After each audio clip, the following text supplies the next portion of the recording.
untuk kita semua. Selamat pagi. Yang saya hormati calon guru penggerak angkatan 11 Pak Kristo, yang saya kasihi rekan-rekan guru, para guru hebat yang sudah turut mendukung teman kita CPP Pak Kristo, yang sudah meluangkan waktunya untuk hadir bersama di tempat ini. Baik, pada hari ini teman kita Pak Kristo akan mensosialisasikan kegiatan aksi nyatanya yang berkaitan dengan budaya positif. Sebelumnya, mari kita mengawali kegiatan kita dengan doa. Saya mohon kesediaan Pak Tony mengantar kita dalam doa. Kepada Pak Tony saya persilakan. Baik, Bapak Ibu sekalian, mari kita berdoa. Dalam nama Bapa, Dalam nama Bapa dan Putra dan Roh Kudus. Amin. Allah Bapa kita berdoa, Allah yang baik, Allah yang bijaksana. Pada kesempatan ini kami Bapa dan Ibu doa kepadamu pada kesempatan ini untuk kegiatan sosialisasi sabun guru penggerak, yaitu tentang budaya positif. Kami mohon kepadamu Tuhan, curahkanlah rahmat, kekuatan, keberhasilan, dan kebijaksanaan dalam pikiran kami. Segala rencana dan upaya yang sedang kami jalankan pada hari ini merupakan kehendak-Mu yang akan terjadi pada kami. Engkau kami puji ya Tuhan, hari ini, besok, dan selama-lamanya. Amin. Dalam nama Bapa dan Putra dan Roh Kudus. Terima kasih Pak Tony.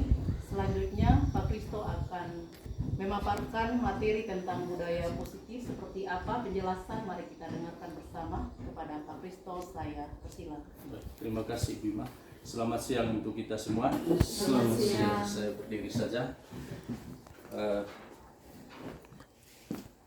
Tentang budaya positif ini merupakan tugas yang saya harus selesaikan dalam bentuk aksi nyata dalam modul 1.4 calon guru penggerak angkatan 11.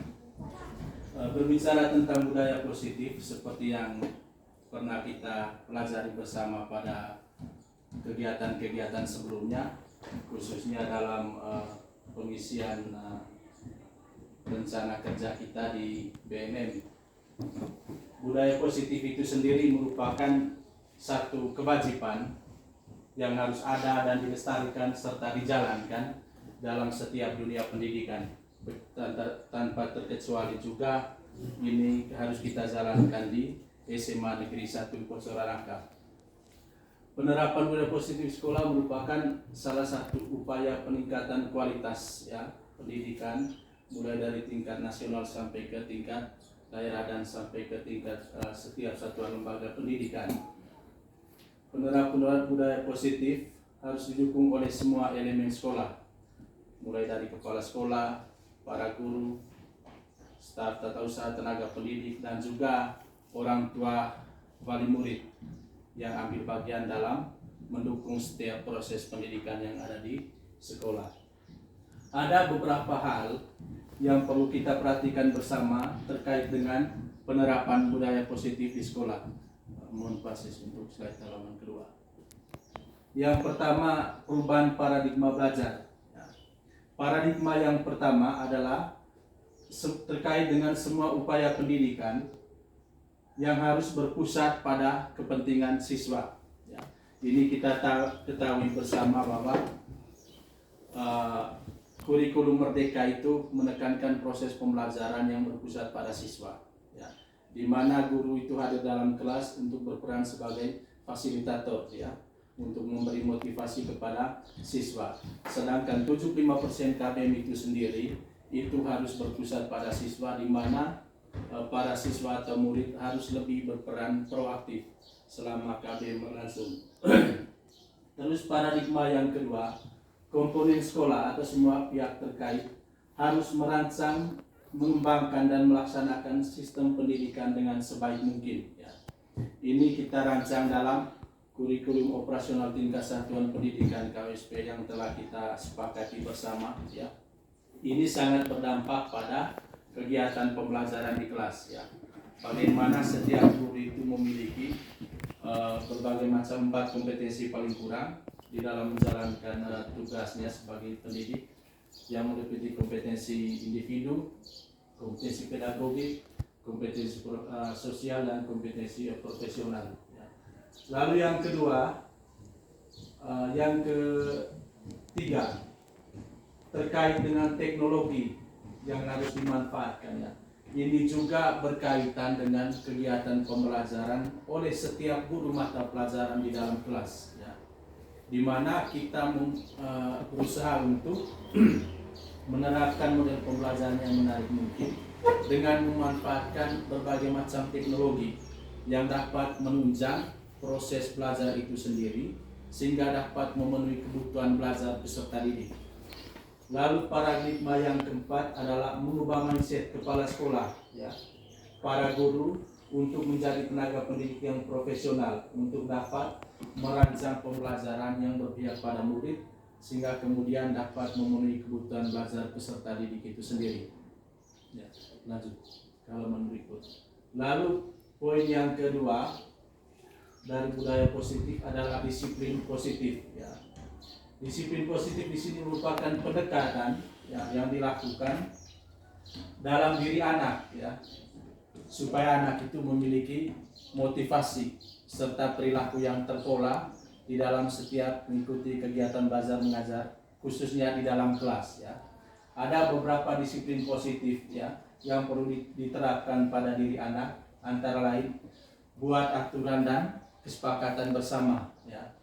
Lalu tetapkan konsekuensi, lalu mengapresiasi, menjalin komunikasi yang baik, ya. Dan juga poin yang kelima, guru dituntut untuk menjadi figur atau tokoh yang dapat ditiru, ya, oleh peserta didik itu sendiri. Itu terkait dengan disiplin positif. Lalu kita lihat halaman berikut. Motivasi perilaku manusia, ya. Ada 3 motivasi perilaku manusia menurut Dian dosen di sini, yaitu pertama untuk menghindari ketidaknyamanan atau hukuman, ya, motivasi dari luar. Motivasi ini yang perlu dihindari oleh kita sebagai guru atau sebagai pendidik, ya. Karena apa? Seringkali kita alami bahwa kadang kita masuk kelas atau menjalankan tugas mengajar itu hanya karena takut ditegur oleh sesama rekan guru atau kepala sekolah, sehingga ini perlu dihindari. Begitu juga dengan yang kedua, karena masih merupakan motivasi eksternal. Kadang setiap orang atau guru tertentu itu menjalankan tugas ketika dia diberi apresiasi atau penghargaan, baik oleh rekan guru maupun oleh kepala sekolah. Sehingga poin yang ketiga, untuk menjadi orang yang mereka inginkan, menjadi pribadi yang kita inginkan, ya, menghargai diri sendiri dengan nilai-nilai yang kita percayai. Ini motivasi internal. Dalam arti kita menjalankan tugas profesi kita sebagai pendidik betul-betul karena memiliki rasa tanggung jawab terhadap tugas dan profesi kita sebagai seorang guru. Dengan demikian, tugas kita sebagai pendidik dapat dijalankan dengan baik sehingga dapat berimbas atau berdampak positif bagi peserta didik kita. Lalu kita lihat ke halaman berikut. Kebutuhan dasar manusia, ya. Di sini ada 5 kebutuhan dasar manusia. Yang pertama, kebutuhan bertahan hidup atau survival yang bersifat fisiologis, ya. Ini tentunya merupakan kebutuhan mutlak bagi kita semua. Yang kedua, kasih sayang dan rasa diterima, kebutuhan psikologis, ya. Relasi sosial, memberi dan menerima, ya. Dari 5 kebutuhan dasar manusia ini, ya, ini perlu kita pahami dalam tugas panggilan kita sebagai guru, sehingga kemudian kita dapat terapkan kepada peserta didik kita, ya. Bagaimana kita menerapkan 5 kebutuhan, menjalankan 5 kebutuhan ini dan berdampak pada orang lain, ya. Khususnya ketika kita mulai lihat poin yang kedua, ya, kita perlu memberikan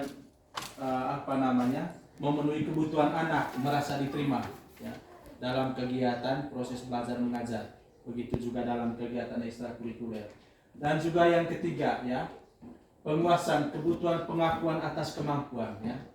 anak-anak juga sangat menginginkan ini, ya, bahwa kita mengakui setiap anak memiliki potensi, memiliki kemampuannya sendiri-sendiri.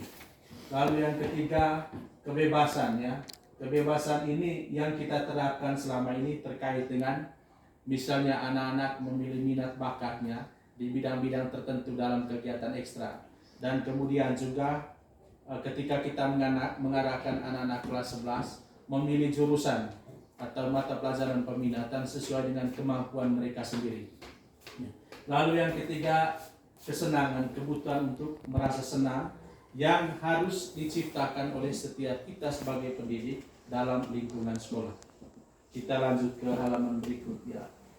Lalu tugas posisi kontrol di sini, ya, sebagai guru ada 5, ya, sebagai guru ataupun orang tua dan sebagainya.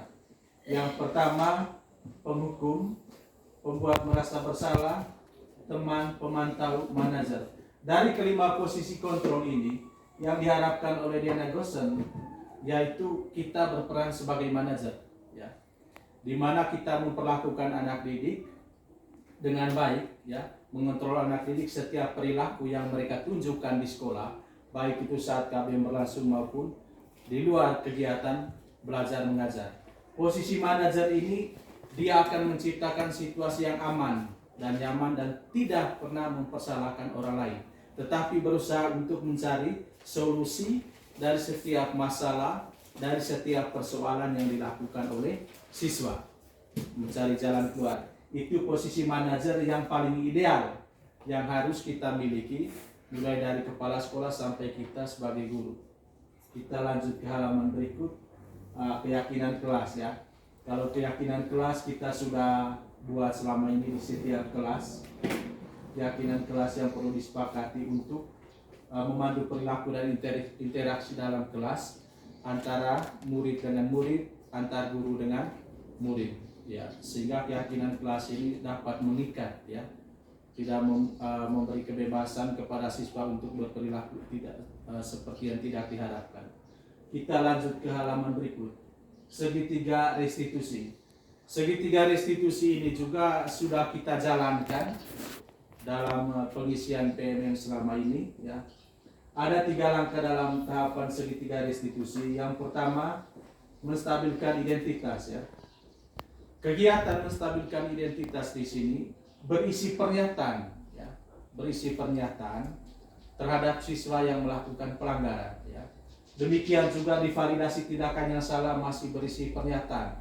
Misalnya begini, ketika anak-anak mengantuk atau bermain HP ketika KBM berlangsung, ya, kita pasti memberikan kalimat pernyataan misalnya begini, jangan terlalu merasa bersalah, ya, dengan apa yang terjadi, ya, karena banyak orang juga melakukan hal-hal seperti itu, ya. Lalu pada tahap yang ketiga baru kita ajukan pertanyaan untuk menanyakan keyakinan kepada siswa, apakah ada sesuatu yang diabaikan oleh siswa dari kesepakatan-kesepakatan yang telah kita buat sebelumnya. Itu maksudnya menanyakan keyakinan. Ini tahap penyelesaian masalah sudah dari tahap dari segitiga restitusi. Lalu kita lihat ke halaman yang berikut, yang ke-8, yang ke-7 sudah selesai, ya. Ya, baik. Ini yang terakhir tentang segitiga restitusi. Poin-poin ini yang diharapkan harus dikuasai, harus dipahami baik oleh semua komponen sekolah, khususnya kita sebagai pendidik, sehingga kita dapat secara maksimal menjalankan tugas dan peran kita, baik dalam proses belajar mengajar maupun dalam membimbing siswa dalam kegiatan ekstrakurikuler, ya. Demikian pemaparan tentang budaya positif yang saya sampaikan untuk memenuhi tugas modul 1.4 budaya positif dari calon guru penggerak angkatan 11. Demikian saya tutup kegiatan ini. Saya kembalikan kepada Ibu Ima. Baik, terima kasih Pak Kristo yang sudah memaparkan aksi nyatanya tentang budaya positif. Baik, tadi jelas sekali sudah disampaikan, terutama pada yang terakhir tentang segitiga restitusi. Jadi kalau kita para guru berhadapan dengan siswa, kita tuh tidak serta-merta untuk langsung memberikan menghukum siswa, dan ini ada kaitannya dengan 5 posisi kontrol guru. Tadi yang paling bagus itu pada tahap posisi manajer. Ya, kita di situ kita bisa mencari solusi ketimbang dengan 4 posisi yang tadi penghukum, pembuat merasa bersalah sebagai teman atau pemantau. Sehingga kita dianjurkan untuk pada posisi kontrol sebagai manajer. Ya, mungkin itu saja yang disampaikan. Minta Pak Yan untuk menutup kegiatan ini dengan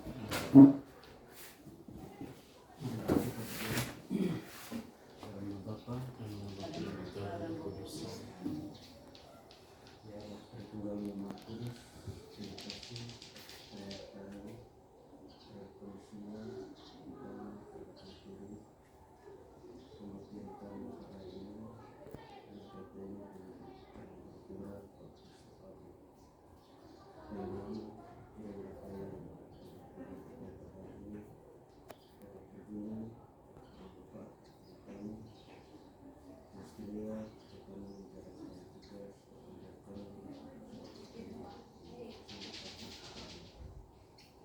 dengan puji ya Tuhan kini dan selalu sepanjang segala masa. Baik, terima kasih semua. Selamat siang. Nggak sibuk loh. Video mati.